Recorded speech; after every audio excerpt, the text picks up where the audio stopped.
খাইলাম শয়তানের দোকান পড়ে।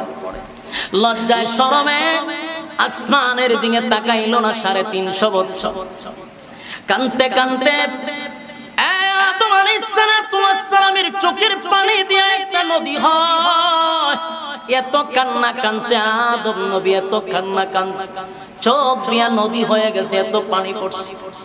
কিন্তু সেই আদম নবীকে আল্লাহ 350 বছর কান্নার পর আল্লাহ ঘোষণা দিছে, আদম রে, আমার নবীর নামের উসিলায় যখন মাফ চাইলে আল্লাহ ঘোষণা দিছে, আমি তোমারে মাফ করে দিছি। নূহ পয়গম্বর 950 বছর দাওয়াত দিছে। এরপরেও নূহ পয়গম্বরের উম্মত নূহ পয়গম্বরের কথা মানতে চায় না। নূহ পয়গম্বর যখন আল্লাহর কাছে বলল, আল্লাহ এই জাতিকে ধ্বংস করে দিন, ধ্বংস করে দিন, কিন্তু আল্লাহ বড় কষ্ট পাইছে। মালিক কষ্ট